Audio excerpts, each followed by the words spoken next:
माझा नमस्कार. माझे नाव स्वरा सुरेश तांबारे. शाळेचे नाव जिल्हा परिषद केंद्रीय प्राथमिक शाळा वाली.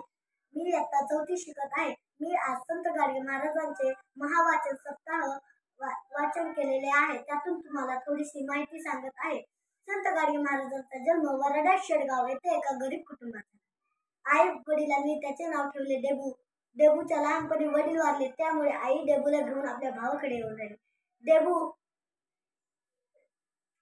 डेबू मामाच्या शेतावर कष्ट करू लागला. कोणतेही काम मनापासून करण्याची डेबूला हौस होती. काम करायचे ते अगदी नीटनेटके, आपला हात ज्याला लागेल ते सुंदर दिसले पाहिजे अशी त्याची काम करण्याची पद्धत होती. काबड कष्ट करणारे असंख्य लोक असतात. त्यांचे दुःख दारिद्र्य पाहून त्याचा जीव तुटत होता. तो ज्या समाजात वावरत होता त्या समाजातील लोकांचे वागणे त्याला आवडत होते. ते लोक व्यसनामुळे कर्जबाजारी होत होते, ऋण काढून सण करत होते, रोगराई झाली तर औषध न घेता देवाला नमस्कार करत होते, कोंबडे बकरे यांची बळी देत होते. हे डेबूला आवडत नव्हते. लोकांनी चांगले वागावे म्हणून तो त्याचा जीव तोडून सांगत होता.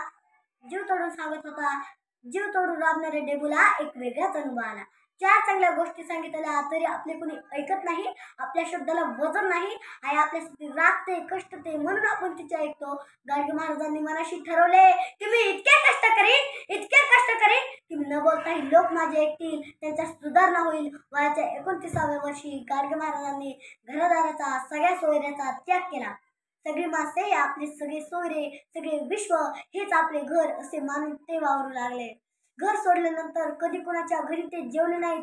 भिक्षा मागायची अन गाडग्यात जे पडेल ते खायचे. बाबा कसे दिसत? डोक्यावर शुभ्र चांदीच्या रंगाचे केस, पिंगट डोळे, गोरा रंग, अंगात फटका पण स्वच्छ सदरा, जाडजूड डिप्पा देह, नेसायला एक लुंगी, एका पायात कापडाचा बूट तर दुसरा पाय अनवाणी. कोणी भीक मागायला गेले तर बाबा एक तडका देऊन म्हणा, तुम्ही स्वतः तर काम करत नाही आणि दुसरा करतो तर असा आडवे येऊन पडता. हा बाजूला बघा, हे गाव कसं साजत गोजर दिसतंय. तुम्ही पंढरपूर पाहिले आहे का? नाशिक बघितले आहे का?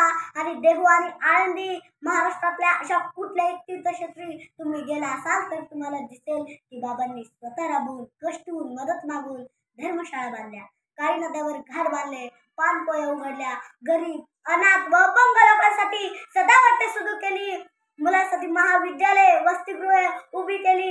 दुःख दिसतंय की बाबा तिथे धावत स्वतः राबायचे कष्टून.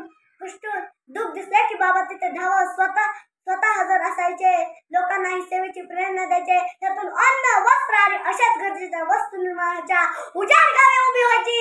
त्यांनी जात मानली नाही. त्यांचा देव म्हणजे गरीब, अनाथ व अपंग, दरिद्र व दुःखी लोक. रजल्या गांगल्यांची सेवा हीच देवाची देवपूजा.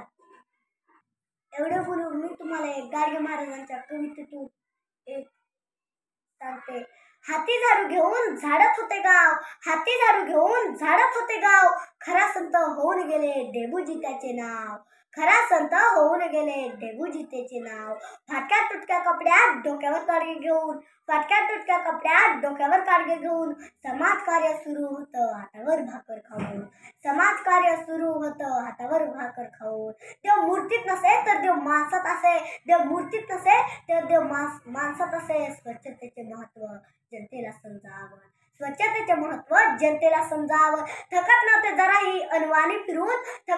जराही अनवाणी फिरून, मधुरवाणीने घेतलं सर्वांना आपलंच करून. धन्यवाद.